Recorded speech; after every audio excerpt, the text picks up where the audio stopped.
Shalom, I'm Jessi Sheslow, the Director of Community Relations at the Jewish Federation of Sarasota-Manatee. And on behalf of Jeremy Lisitsa and the Federation, I want to welcome you to this People of the Book webinar on this special day, Yom HaShoah, with author Jack Fairweather. The Jewish Federation of Sarasota-Manatee's mission is to strengthen Jewish life and identity in our community, provide for Jewish people in need, and promote support for Israel. Therefore, we are thrilled to provide our community with new and innovative programs virtually, especially in a time of such uncertainty. Our People of the Book author series has brought you 6 authors who have written exciting, historical, and relevant books that we all love. Our guest today, Jack Fairweather, is a former war reporter in Iraq and Afghanistan, and the author of A War of Choice and The Good War. He has served as the Daily Telegraph's Baghdad bureau chief and as a video journalist for the Washington Post in Afghanistan. His war coverage has won him a British Press Award and an Overseas Press Club Award citation. He divides his time between the UK and Vermont. Jack, welcome. Hi there. Hi, Jessi. Thanks for having me. Let's begin, shall we? Yes, let's. So I'm just going to switch over to the presentation. Here we go. All right. So I'm so thrilled to be able to speak with you. I was hoping, of course, to come in person, but in these difficult times, it's just so great to share. And I'm very grateful to Jessi and Jeremy for taking the time to organize this. Hello, everyone. Even before coronavirus, I think we all recognize that this is a very special year. It's the 75th year since the liberation of Auschwitz. Marks the end of mankind's darkest chapter. But this morning, I want to take you on a journey back to the camp's beginnings. I'd like you all to picture a scene with me. It's 6 a.m. on September the 19th, 1940, and a Polish underground operative named Witold Pilecki sits in an apartment in the Żoliborz district of Warsaw. Here is a wartime image of the apartment block. Pilecki was sitting on the 3rd floor. Here he is in his favorite plaid jacket to the left. He's 38 years old when this picture was taken, a reserve officer in the Polish cavalry, a farmer, a devout Catholic, and a father of 2. In fact, here are his kids. Jack, please make sure to share your screen. Oh, I'm so sorry. That's all right. Just missed one step. Rather crucial. We're all getting used to this new world. All right, sorry, I forgot that I had unshared it. Here we go.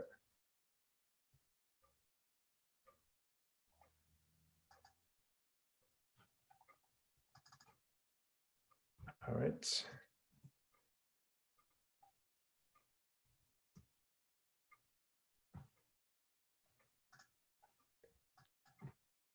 All right, how's that?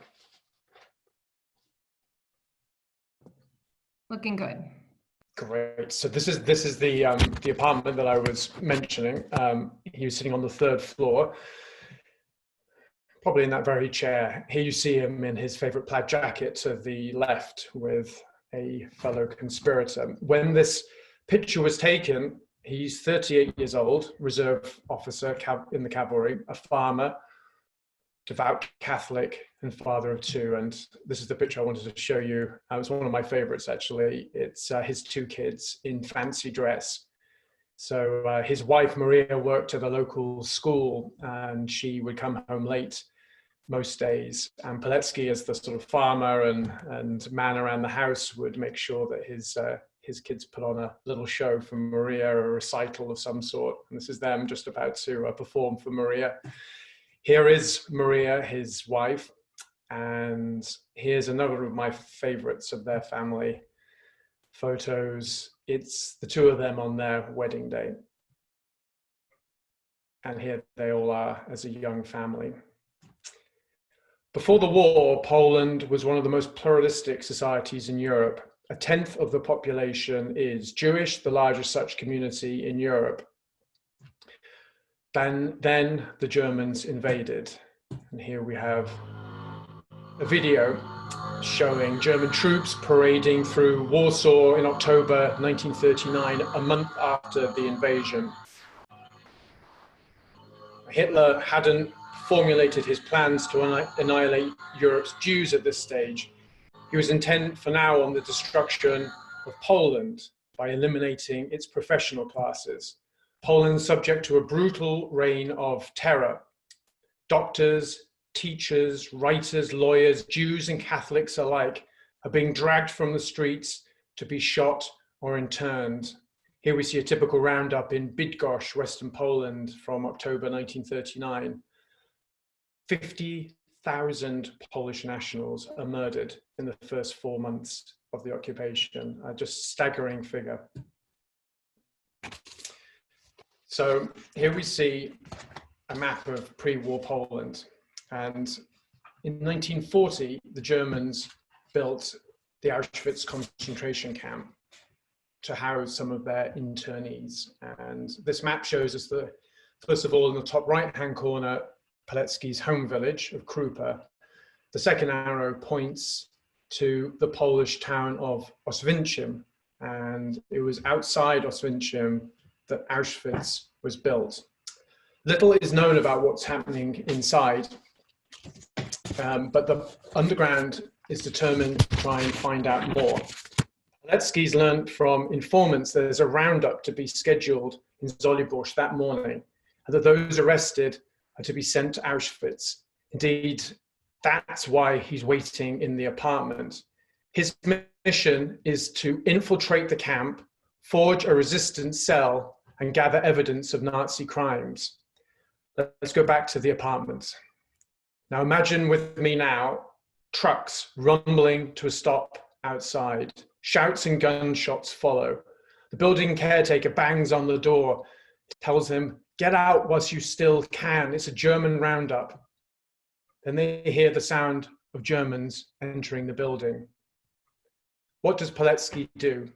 Well, he calmly puts on his jacket and then notices his 3-year-old nephew sitting up, wide-eyed in bed. It's his sister-in-law's apartment. The boy's teddy bear lies on the floor. As the doors burst open, Pilecki picks up the toy and hands it to his nephew. "See you soon," he says. And against every instinct he must have had, he steps into captivity. 3 days later, he arrives at this place that I think we all know so well, Auschwitz, with those terrible words above the gate, Arbeit macht frei, work sets you free. And here is Pilecki now as a prisoner. Over the next 2.5 years, Pilecki forged an underground army in Auschwitz that sabotaged facilities, assassinated SS officers, and plotted an armed uprising. He arrived in Auschwitz at its beginning as a concentration camp for Polish nationals. Thus, he witnessed the steps by which the Nazis conceived of and arrived at their death factory for Europe's Jews. He was the first to alert the world to the camp's horrors through his smuggled reports, and he was the first to try and stop them. 3 years before Allied commanders were publicly acknowledging the camp's existence, he was calling on them to bomb the place. And yet, for all of these achievements in Auschwitz, his name is almost unknown. Indeed, I only heard about it by chance. In 2011, I met up with a reporter friend of mine, Matt McAllister. We covered the wars together in Iraq and Afghanistan, and we're trying to make sense of what we'd witnessed there. Let me share an image with you of a suicide car bombing that I was caught in. I was on an embed with US troops in Mosul, Iraq in 2006. That tank to the right was the vehicle I was traveling in, and we'd been doing a sort of check for roadside bombs in the area. and were just getting back into the vehicle when a car burst from a side road and drove straight into the tank. And but for the fact that the blast doors had closed just a fraction, I probably wouldn't be here talking to you today. But by good fortune, those doors had closed a little bit, and the injuries were lessened. And here we see. Dada! Hey, so I'm just on. Where's mommy? I don't know, baby. Where's mommy? She's upstairs in her room. Go and No, find her. she's not. She's not in the middle shower. Now I've been calling for her. All right. I can't have this right. I will come find you in a minute, okay? So, sorry about that. There's a little reminder that we are in our own moment of crisis with homeschooling and kids underfoot. Anyway, back to the moment in Iraq. This is the ambush that followed that roadside bombing. So Matt had traveled to Auschwitz as part of his coming to terms with the evil he had witnessed, and he'd learnt about a resistance cell in the camp. The idea that anyone could resist the Nazis in a place like that was a profound shock to me, because I had thought of the camp as the ultimate symbol of suffering and victimhood. Pulitsky and his men seemed to offer a startling new way to look at the camp, not through the eyes of victims, but through those of protagonists. I also felt personally challenged by the story, because when I began research, I was the same age that Vital had been at the start of World War II. I also had a wife and 2 little kids at the time, and a house and a home. What would make Pulitsky risk everything on such a mission? And what was it about that act of volunteering that spoke so powerfully to me? I knew I had to find out more. Then I discovered that other startling fact about him, that so little had been written. I got a little bit online. I learned that Pulitsky had gone on to fight the communist takeover of Poland at the end of World War II. He'd been captured and executed by the communist regime, and all traces of his wartime record either destroyed or locked away in the military archives. Even mentioning his name in Poland could lead to arrest. It wasn't until 2012 that one of Pulitsky's reports, written at the end of the war, was finally translated into English. Here is on the screen an image of that report. You can see Pulitsky's sort of looping blue handwriting around the edges. He wrote this in just a few weeks, and I think the document sort of captures some of the haste and urgency with which he wrote. The report was smuggled to London in 1945, but not publicized for fear of sparking arrests back home.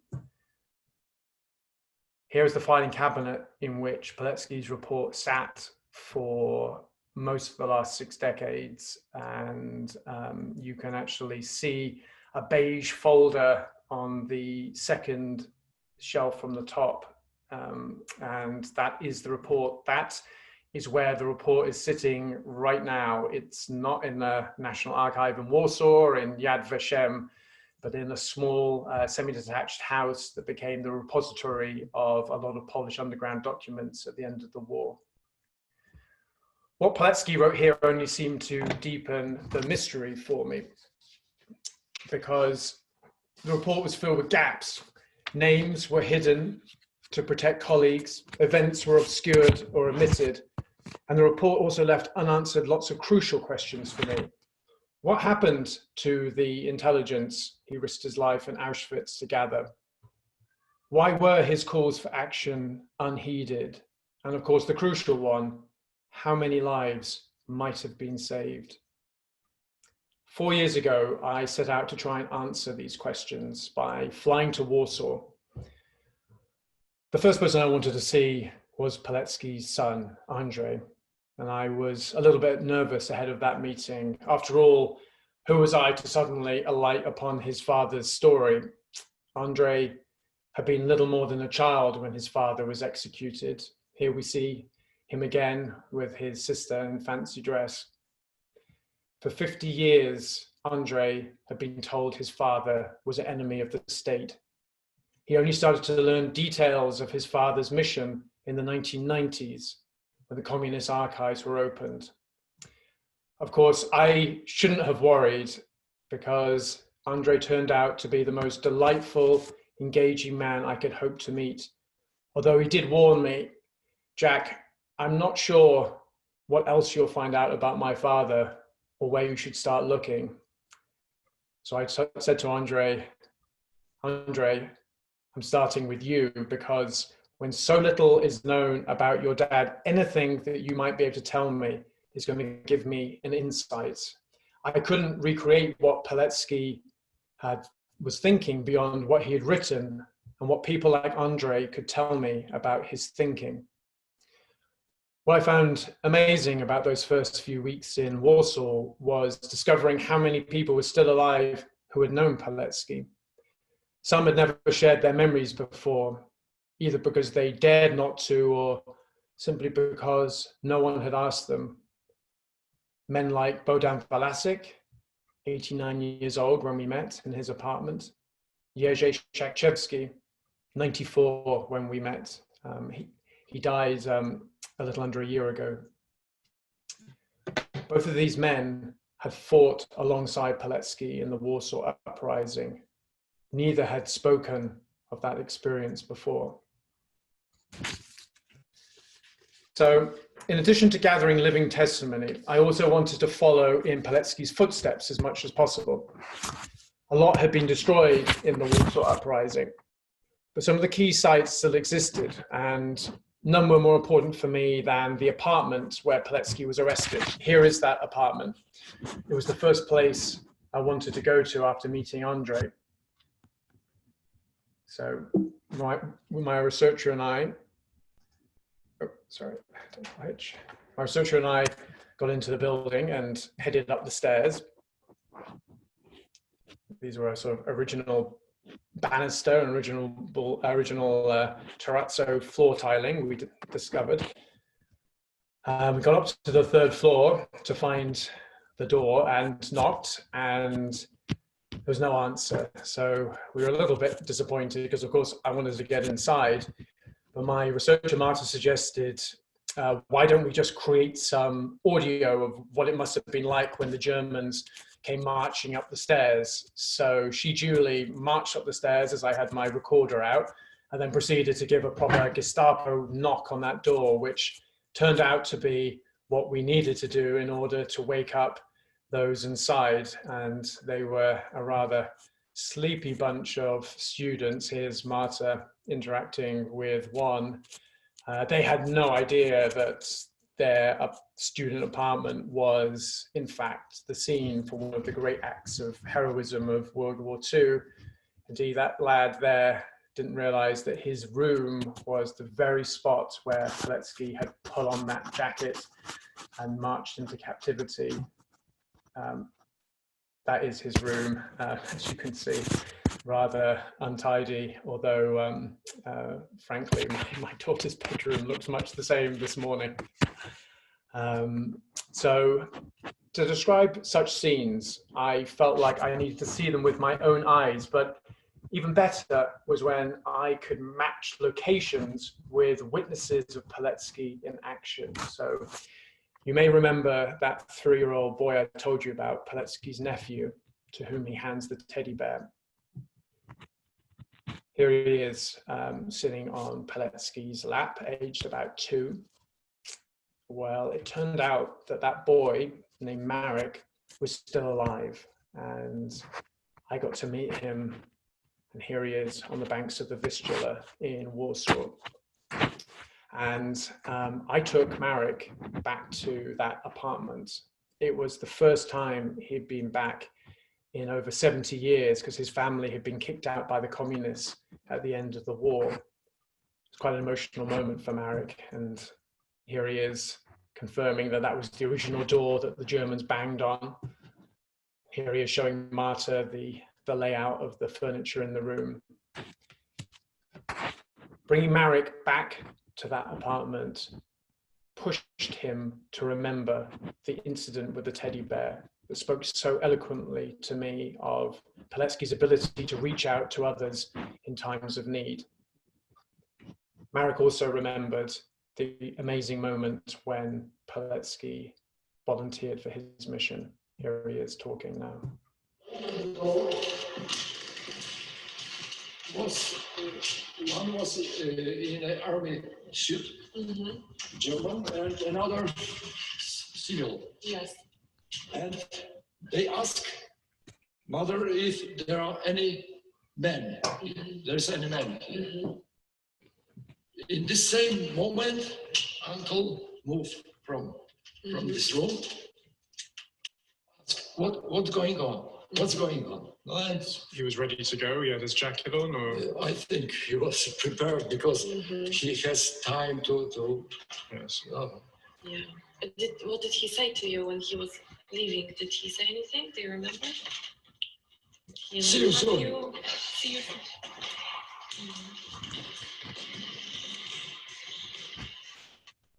So I got to know Marek very well over the following years, and when I see that video now, I notice how just at the end he's beginning to tear up, and indeed by the time we finished the meeting in the apartment, he was in floods of tears, remembering Pilecki and what he had meant to his family. To write about the scenes like that in the vivid and compelling way I wanted to, I knew I was going to need hundreds, if not thousands, of details. And it was only upon visiting the Auschwitz-Birkenau State Museum that I realized where I'd find them. Because since the museum's inception in 1946, it's collected over 3,500 prisoner testimonies, hundreds of which either talked about Pilecki's work in the camp or else described events that he would have witnessed. Most had never been translated before. I'd like to take you now. Well, here are some of those archives. This is an extraordinary document, actually. It is a diary written by one of Pilecki's men in the camp. Those pages that Marta has in her hands were written in the camp hospital in 1942 and smuggled out of the camp. I want to take you now back, though, to the moment that Pilecki arrives in the camp. Here is the gate at night. And I'd like you to picture the scene with me. It's evening of September the 21st, 1940. A light drizzle is falling. The train screeches to a halt. 60 men have been packed into the cattle cart with Pilecki. They haven't been fed or given water since leaving Warsaw. They hear the other cattle car doors being thrown open, shouts, barking, gunshots. Then it's their turn. The door's thrown open. Black-shirted men with clubs jump in and start yanking them out. They're beaten and punched. 10 men are summarily executed right in front of Pilecki. And then he and the others are dragged through those gates to be issued striped prison clothes, stripped and shaved, given a prison number instead of their name. There are no photographs of that brutal arrival in Auschwitz, but extraordinarily, some of the prisoners who arrived around the time of Pilecki, who survived the war, went on to paint pictures that I think capture the scene. Here is one picture by a man called Tadeusz Potrzebowski, and it captures the stripping and shaving moment. You see one of the prisoners being beaten on the floor. It was often the case that Jewish prisoners were identified by their circumcisions and set upon with a special fury. Although at this stage, there were only Polish nationals, and although Jewish inmates were especially harshly treated, they weren't being singled out for extermination at this stage. This is a very rare photograph of the camp in early 1941. And in the background, you see a white building. That was Pilecki's first prison block. He was on the second floor. To the left, you can see the roll call square, and that was where prisoners were gathered every dawn, every noon and evening to be counted. It was a particularly brutal ritual made throughout the year, no matter the conditions. The evening roll call was the most harsh because that was the moment when prisoners who had died during the day were counted for the last time. And here is another piece of artwork by a prisoner who survived the war that captures the moment. Those bodies you see in the foreground were then led away to be burnt in the crematorium beside the main gate. And here is the first oven of Auschwitz, built a few weeks before Pilecki's arrival in the camp. And already the SS, we know from documents, were discussing whether that oven would be enough. It could burn 90 bodies in 24 hours. They thought they would need to build 2 or 3 more by the end of the winter. So Pilecki's report from 1945 describes vividly his arrival in the camp, but I wanted more details, which I could then use to recreate scenes and come closer to understanding Pilecki's responses. And that's what I wanted after all, a way to answer that question. How was resistance possible in a place like that? Now, Pilecki doesn't describe the moment he begins recruiting for his underground, but I discovered a testimony by one of his first recruits, a young man called Kon Piekarski. Here is Kon, and this is what Kon remembered. It was the evening, a week or so into their time in the camp, when prisoners were allowed to gather outside their barracks for a few minutes before evening curfew. This is where they would often meet, an area known as Birkenalley. Prisoners were all starving. Pilecki and Kon were on less than 1,000 calories a day, exhausted from hard labor around the camp, bruised, covered in cuts and sores. Here's a piece of artwork by another prisoner that captures that scene. You see the one prisoner looking nervously over his shoulder, the prisoners bartering for bread, and in the background, a capo, one of the German functionaries, administering a beating. So this is the scene where Pilecki leads Kon to one side, reveals to him the existence of the underground, which at that stage exists pretty much of just Pilecki. Kon's response makes me smile because of its honesty. He looks at Pilecki and says, "Are you nuts? Look at us. We are in no fit state to fight back against the Nazis." But then Kon begins to realize something. He realizes that Pilecki, by revealing his mission for the underground, had entrusted Kon with his life. Kon could shop Pilecki to one of those German capos if he wanted to for a loaf of bread or perhaps a job indoors, but he didn't, because Kon realized that what Pilecki was offering was more important than food. He was offering trust and the hope that something greater than themselves could endure in the camp. Of course, Pilecki realized they would need more than hope to fight back against the Nazis. He initially wanted to stage a breakout, but realized it would be impossible in their conditions. Instead, he focused on gathering intelligence to persuade the Allies to intervene. Of course, that presented him with this no small challenge of how in the world do you get a message to the Allies from a place like Auschwitz? He thought about escape, but that was very dangerous, and it often led to reprisals against the entire camp population. But about a month into his time in the camp, Pilecki learned that one of the prisoners was going to be released because his family had paid the right bribes in Warsaw. Through an intermediary, Pilecki approaches the man and persuades him to carry a report to Warsaw. He couldn't write anything down, so instead he had the man memorize his words, swear on his life to repeat them to the leadership verbatim.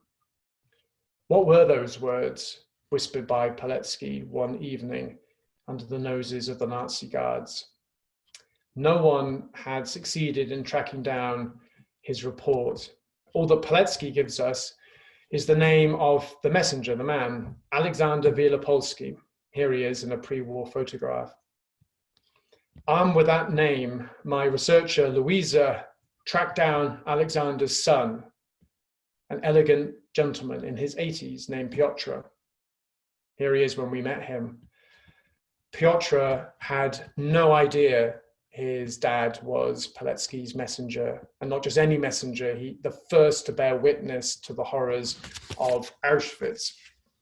In fact, all that he was able to give us was a name, Dębinski, of who he thought his dad might have stayed with in Warsaw.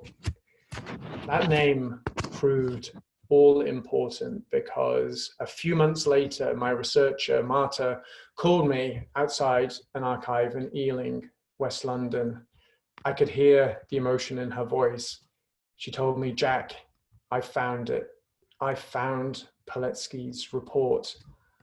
With that name, Dębinski, she was able to sift through the thousands of missives from the Polish underground that had reached London over the course of the war and find the one folder, the Dębinski folder, that described exactly what happened to Pilecki's report as it was smuggled from Warsaw across occupied Europe all the way to the Polish government in exile in London. I write about this remarkable journey in the book. I wanted to share with you this morning the shocking message itself. This is what Pilecki had to say, and I think it captures his clear-sightedness and his desperation. We beg the Polish government, for the love of God, to bomb the camp and end our torment. Should we die in the attack, it would be a relief given the conditions. This is the urgent and well-considered request sent on behalf of comrades by the witness of their torment, the witness being Pilecki. Already in 1940, Pilecki realized that what was happening in Auschwitz was so terrible, it was worth his life and everyone else's in the camp if it meant destroying it. I dug around some more and discovered that Pilecki's report was handed on to the head of the Royal Air Force, Charles Portal. I then found the extensive correspondence between Portal and his commanders about whether or not to bomb Auschwitz. I'd like to just pause there for a moment and consider Pilecki's remarkable achievement. His words composed in the most direst conditions imaginable, now being discussed at the highest levels of the British government. Pilecki didn't just do this once. By my count, he sent at least 10 messengers from the camp that charted Auschwitz's evolution into a death factory. He described the start of the program to euthanize sick prisoners and the early gas experiments against Soviet POWs. These reports made it to London. Each of them called on the Allies to take action. That's why his work in Auschwitz is so historically important. He was revealing to the world just how the Nazis could conceive of murder on an industrial scale. Then in the summer of 1942, the first transports bearing Jewish families from all over Europe began arriving in a vast new camp being built beside Auschwitz named Birkenau. This was the start of the Holocaust. Here we see some images you're perhaps familiar with of a Hungarian transport that arrived in 1944. Working age men and women separated from children, mothers, the infirm. That latter group was then led away to be gassed. Here we see Soviet images of children liberated from Auschwitz at the end of the war. Most of these children were to survive, but of course, when I see these images, I think of all those children that perished. And here is Birkenau stables, where those who were deemed fit to work were crowded in the most inhumane conditions imaginable. Now, Pilecki was unable to visit Birkenau. It was about 2 miles from the main camp. Here we see an image, a map that shows the layout. Puletsky was in the main camp, which is in the bottom right-hand corner. Birkenau was being built to the left, and the gas chambers, the first gas chambers, were in 2 repurposed farmhouses just to the north of Birkenau. And it's worth bearing in mind that what was happening in Birkenau, the gassing of Europe's Jews, was one of the Nazis' greatest wartime secrets. Just because it was one of their greatest secrets, that wasn't going to stop Puletsky from working out what was happening there. He couldn't go to Birkenau himself, but he was able to get one of his men stationed in Birkenau's makeshift hospital, a man called Jan Karsh. There's a drawing of that makeshift hospital. It was mostly a place where prisoners were left to die. Karsh in Birkenau learned that the SS were using Jewish prisoners to operate the gas chambers, and that those men were housed in a nearby barracks. Karsh was then able to secretly establish contact with those men and learn the terrible truth that he then passed on to Puletsky. Puletsky struggled to grasp the scale of the crime, or indeed why the Nazis would even want to kill Europe's Jews. But he knew he had to inform the world at once, and this time he was prepared to risk an escape to do so, despite the extreme danger of doing that. Once again, Puletsky gives us the name of a messenger. It's Stanisław Jasta, and this time he reveals a few more details, and I think you'll understand why when I tell you it is one of the greatest escapes from any camp during the war. 4 of Puletsky's men, lunchtime, break into an SS warehouse beside the main gate.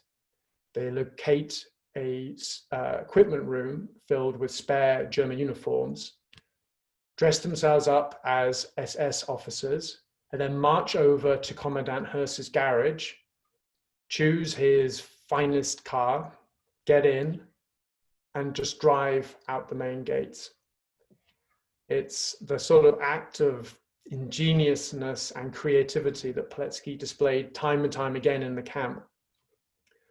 His messenger, Jasta, did not survive the war, but it turned out that one of the escapers did. His name was Kazimierz Piechowski. Here he is, a few months before that daring escape. It also turned out that Kazimierz was still alive, and here he is at 96 when I met him in Gdansk. With Kazik's help, I was able to date the precise moment when Puletsky's messenger Jasta split away from the group to deliver his report in Warsaw. And armed with that date, I was then able to find the report, Puletsky's first description of the Holocaust in Auschwitz. Here it is, as it was then sent on to Auschwitz. Kazik died about 6 months after I interviewed him. And so I'm hugely indebted to him for sharing with us those details without which we could not then have found this report. So it was an agonizing moment for Puletsky. By the summer of 1942, he built up an underground of almost 1,000 men.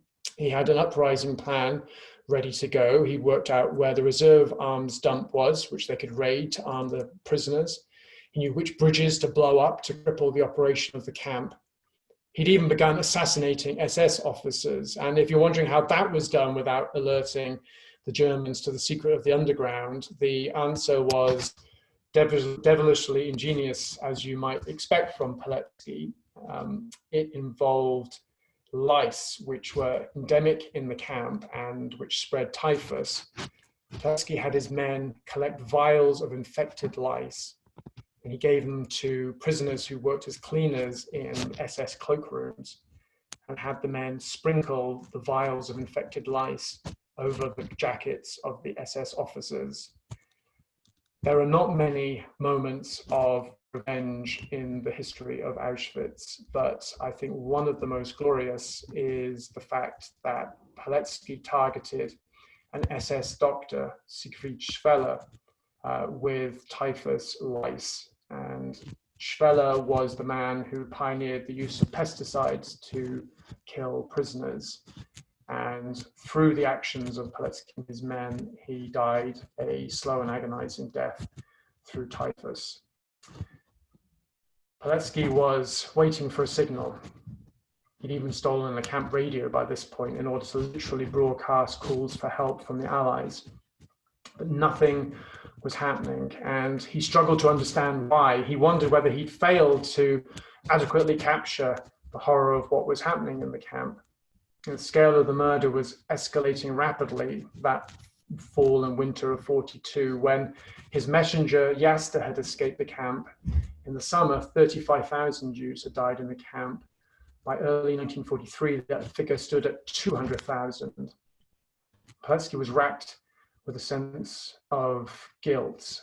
And, at one point he describes seeing a family standing outside the crematorium beside the main camp, and he knows they're about to be executed, and he sees in their eyes that they know it too. And there's a 10-year-old boy in the group, 10 years old, same age as his son at the time. That night, he lies awake thinking of that family, surely dead by now, and thinking of that boy, and that for all of their talk about uprisings, all of their daring do in the camp, he failed, he felt, in saving the life of a single child. And this is one of the most remarkable images I think I've seen from the camp. It is of Pulitsky at this precise moment as the weight of his responsibilities weighs down on him, drawn by a fellow prisoner, which miraculously survived the camp. Here it is, and I think it does capture some of that weight, some of the difficulty he felt at the time. But of course, Pulitsky wasn't going to give up. Instead, he used his sense of shame and guilt to push him into a final act of heroism in Auschwitz. He concluded that he needed to escape the camp himself in order to try and rally a force to attack it. The question, of course, was how, because escaping had become even more difficult after that escape with the stolen car. He couldn't simply dress up as an SS officer again and take Hearst's favorite vehicle. He had to find something else. He thought about the camp sewers, indeed found a manhole cover between two of the barrack blocks that he would sneak into at night. I wanted to take a look. So here's a picture of me entering the camp sewers through the same manhole cover. Pulitsky spent about 2 months exploring the sewers, filled with excrement from 10,000 prisoners at the time.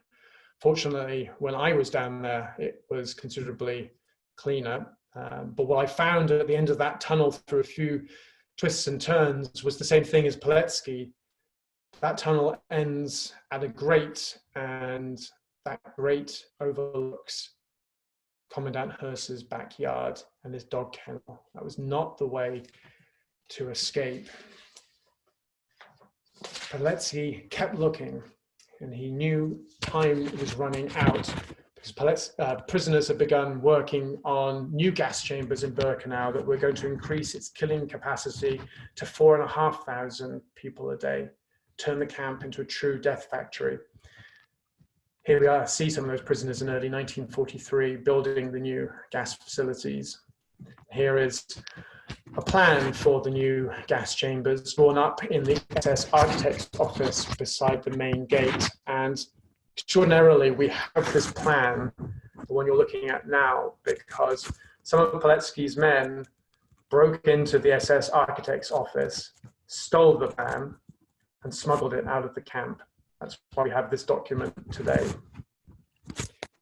Finally, Pulitsky hit on a desperate scheme to escape. He identified a bakery outside the camp where inmates worked and arranged for the escape with 2 other prisoners.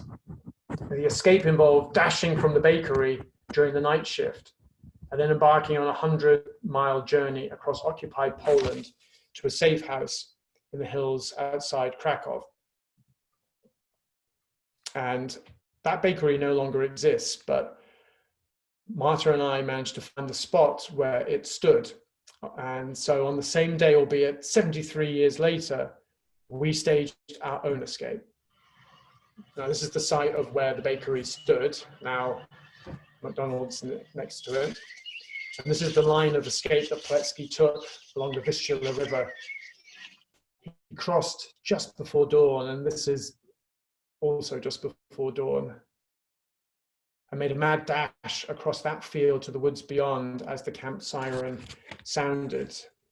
In those woods, he was able to take a breather and celebrate for a moment the first step of his escape. But of course, he still had a long way to go. There you see the forest, Metkov Forest, and this is the approximate line of his journey. It took him about 10 days staying in different villages and peasant homes, skirting around Krakow before he finally got to the safe house in Nowy Wiżnich. One of the most amazing moments of the research was to show up in some of these villages, and we'd often track down the oldest members of the village and ask them about what the scene was like in April 1943. And on a couple of occasions, we found elderly people who actually remembered Puletsky in the village because their family had hosted him and the two other escapers. They had been children at the time. Now in their 80s, they took us into the living room, gave us tea and biscuits, and so we got to sit just where Puletsky had sat and meet those same families. This is one of those houses. This is the safe house outside Nowy Wiżnich. And here we see the three escapers, Puletsky in the middle, shortly after arriving. Here is his host and daughter. And here is that house when we visited it. Still pretty much the same, I think you'll agree. And that little girl you just saw, here she is in her mid-80s making us a cup of tea. And that table where we're sitting and drinking is where Puletsky sat down to write his first account of his experience that you just saw the images of. I think as a biographer, you're always in pursuit of your quarry and trying to catch a glimpse. But sitting down at that table, I felt like I finally caught up with him. But for all of Puletsky's feats in the camp, his escape, his desperate struggle against the Germans in the Warsaw Uprising, then his stand against Poland's communists after the war, I find myself returning to the apartment where his mission began, and that first act of courage. And here's why. Because in that act of volunteering, Puletsky set himself on a trajectory that was different to every other prisoner who went to Auschwitz. He was there by choice. He chose to go to Auschwitz. He chose to form an underground cell. He chose to smuggle reports out of the camp. Why is that act of choosing important? Because he reminds us that by empathizing with the suffering of those beyond our immediate family and friends is also a choice. As the fate of his reports show, it's not the instinctive reaction of many to come to the rescue of others, especially if they themselves are in danger or facing hardship. But just because it's not our instinctive reaction, it doesn't absolve us from taking action. The Nazis were counting on the world turning away from their crimes. Simon Wiesenthal recounts being told by an SS guard upon arriving in a concentration camp in 1944, "However this war may end, we have won the war against you. None of you will be left to bear witness, but even if some were to survive, the world would not believe him." Puletsky reminds us, no matter how gruesome the subject, no matter how difficult our own circumstances, we never stop trying to understand the plight of others. This is one of the last photographs taken of Pulitsky as a free man in early 1946. A few weeks later, the communist secret police arrested him. Pulitsky died a year or two later, believing he had failed to deliver his message. My hope is that this book will show that it wasn't Pulitsky that failed. He succeeded in alerting the world. The failure to take action lies elsewhere. For the past 4 years, I felt compelled to follow in Pulitsky's footsteps. As a reporter, I've always felt drawn to extremes, and I found none greater than Pulitsky's story of survival in Auschwitz. It describes the worst that we can do to each other, and surprisingly, shockingly, some of the best. The book came out last summer.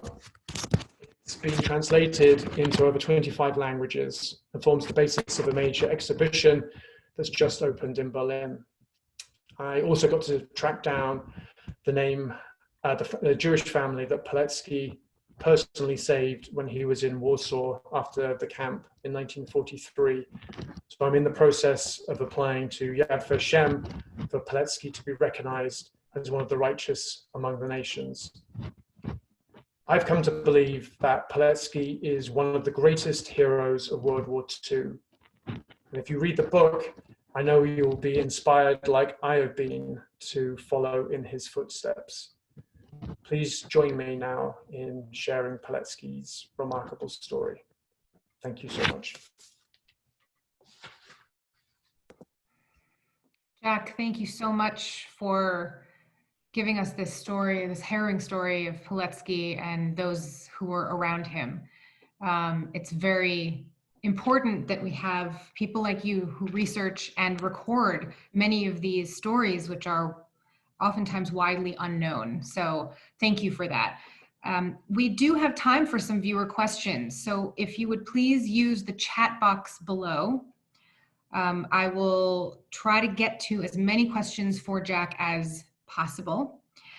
In the meantime, Jack, can you please tell everyone where we can get your book, the title, and where we can get it? Sure. So the book is called The Volunteer, One Man in Underground Army and the Secret Mission to Destroy Auschwitz. It's available through Amazon and Barnes and Noble. I'm not sure what everyone's local situation is like. I'm really lucky that I've got a great local independent bookstore that is arranging takeout and delivery books. Of course, if you can support your local bookshop, that's better than Amazon. But I don't want to stop you from getting to share the story. So please do if you can. Great, thank you so much.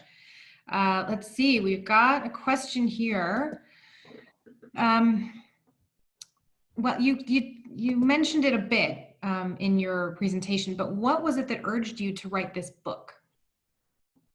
I think upon discovering that no one had written anything about Pulitsky, this extraordinary man who played such an important historical role in cataloging what the Nazis were doing in Auschwitz, I just felt there was a huge historical injustice that needed to be corrected. On just a sort of basic level, the communists tried to delete him from history because they didn't want his story serving as an inspiration to other Poles to fight for freedom and fight against the communist regime. So I feel like this book is part of the process by which we sort of defeat communism and restore this great man to the public consciousness. That actually is a pretty good segue to one of our next questions. Perhaps in your research, maybe you found some additional hidden stories that may have been destroyed or hidden, similar to Pulitsky's story. Do you know of any more? And perhaps will you write another book about these hidden heroes? That's a great question. The book is the biography of Witold Pilecki, but it really is also the story of the camp underground, the dozens of men he managed somehow incredibly to inspire to fight back against the Nazis in Auschwitz. It's the story of how those messages were smuggled to Warsaw across occupied Europe. There are men and women in the book who their stories are just, they could be books in themselves. I had to focus on Pilecki's story, but I've tried to include as many of these great heroes, most of whom are unknown, because I think that's one of the things that is, surprising or sort of new to a lot of people. When we think about the end of World War II, anniversary coming up, in the States and the UK, we think about, victory parades and, job well done. That wasn't the experience in Poland.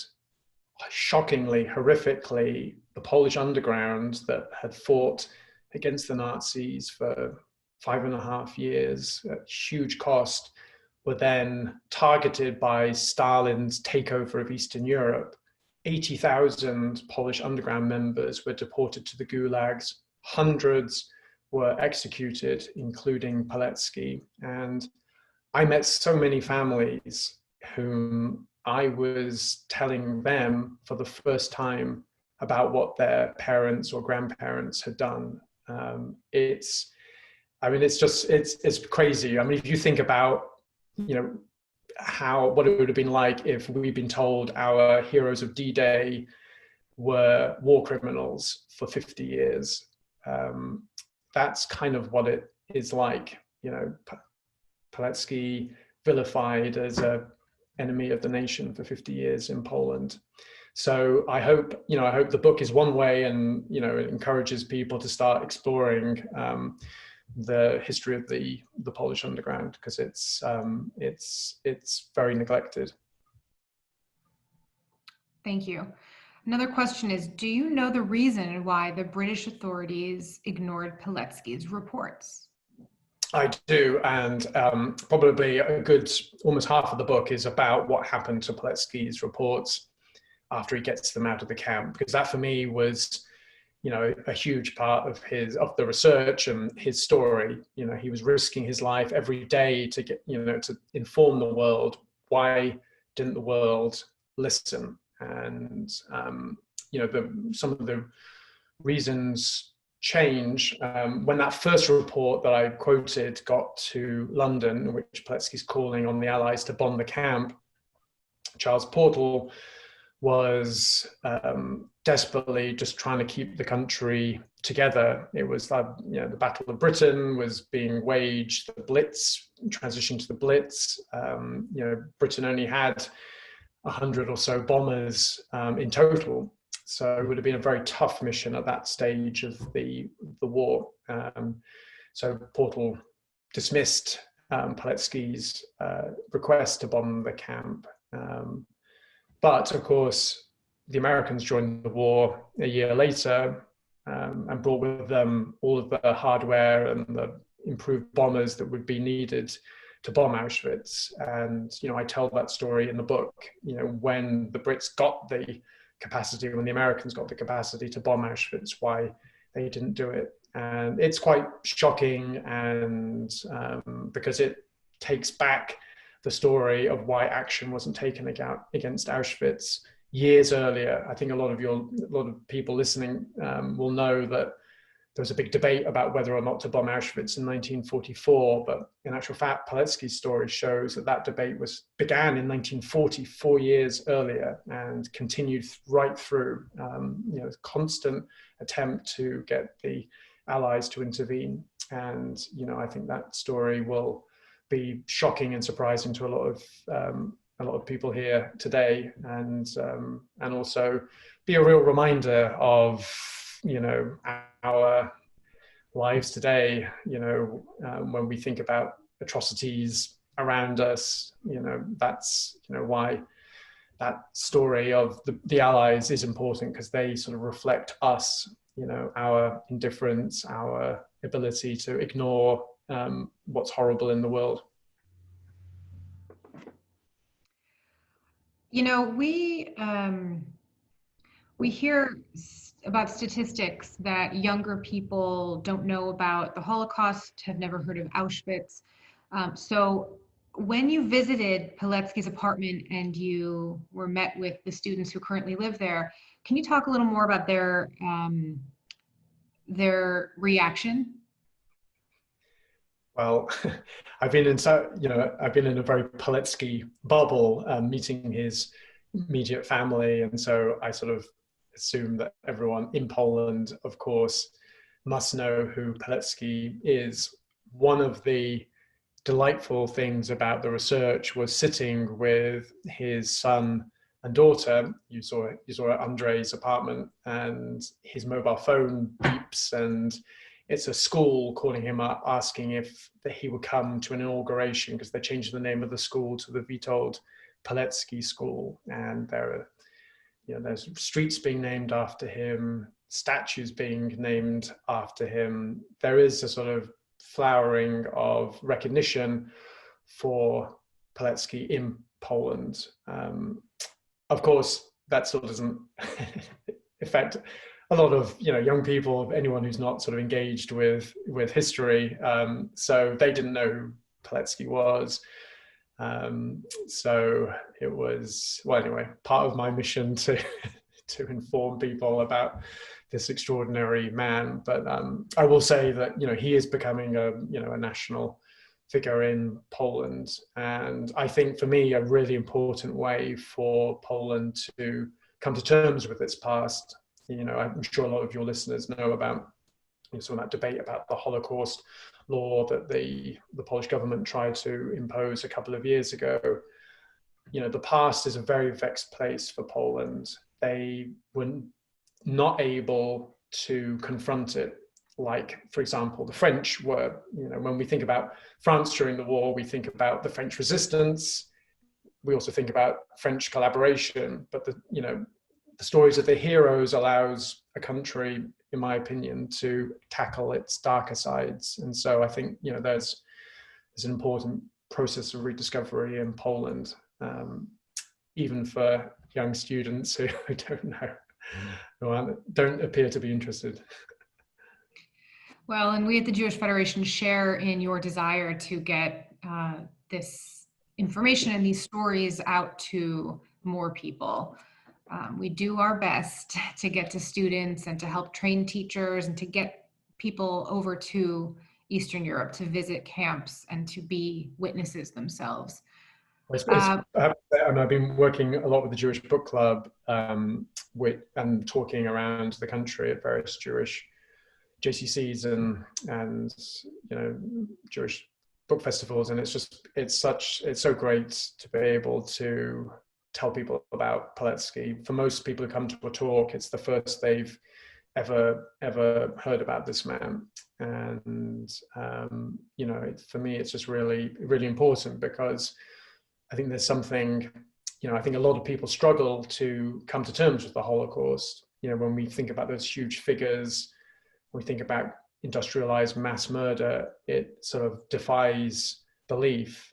And I think why Puletsky's story is so powerful is that he takes us on this journey from pre-war Poland, normality, through the beginnings of the German occupation, through the camp's transformation into a death camp. He actually shows us the steps by which the Nazis arrived at their death factory. And that for me is a really important journey, because I think we all recognize we're not on the brink of industrialized mass murder in any country. But of course, what Puletsky shows us is, we have to be on the lookout for the warning signs. And, I sometimes put it to audiences, where are the Puletskys today? Because for sure they are out there calling attention to us, to atrocities. Are we listening? Are we giving their chance to be heard? Looks like we've got time for one more question. Okay. So this is what one of these attendees wrote. Let's see. I read the book over the last few days and found that your prose was precise, and though discloses the brutality and horrors. The story read almost like a mystery thriller. Congratulations on succeeding to tell this story so compellingly. Oh. Though someone else has asked, you didn't really answer. Do you know what your next project is? I'd like to learn more about the Polish struggles and story after the war. What are you thinking about doing next? I am doing a book, a post-war book set primarily in Germany, and just this incredible scene that seems very relevant and fresh to me of Germany, not the Germany we know of today, but this sort of desperate society where being patrolled by American troops, British troops, there being sort of Nazi holdouts, assassination attempts, resurgent neo-Nazi groups that were gaining wide popular appeal in some of the different German provinces. And the fact that most Nazis escaped justice. And not just that, they went on to have careers, the same careers as before the war, in the judicial system, at Mercedes-Benz, throughout society. And I've got a story about the quest for justice in Germany. It's just an incredible story about one man and his ability to force a nation, to force the world to confront the past. And he is up against this quite terrifying Nazi network that was being backed by the CIA, and at one stage looked like it was going to take over Germany and usher in a very different type of Europe than the one we know today. So it's a story that wraps in some of what was happening in Poland, and because a lot of the material to bring these Nazis to justice was housed in Poland, and there was a Polish effort to chronicle Nazi crimes. So that's the next book that I'm now working on, and it's a sort of it's nice to follow through the story, and for me it poses a question I think we all are now facing. Germany, Europe had to be rebuilt after the war.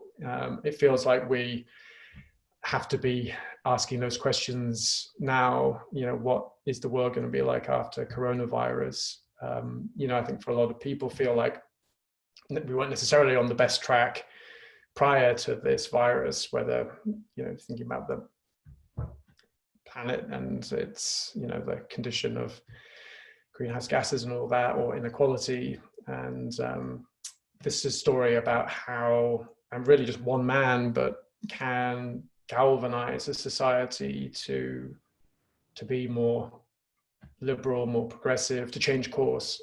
And that seems like something we could all learn from today. Well, Jack, thank you so much for joining us in this new platform. We wish that you could have been here in person, but this was incredibly compelling, and thank you so much for joining us. To the attendees who are listening in, please make sure you watch out in your emails. Twice a week, we have a Federation e-blast. You'll get to learn about all of the virtual programming that we are providing to you. Thank you, everybody, for tuning into this People of the Book with the Jewish Federation of Sarasota-Manatee. Have a great day. Thank you, everyone. Bye for now.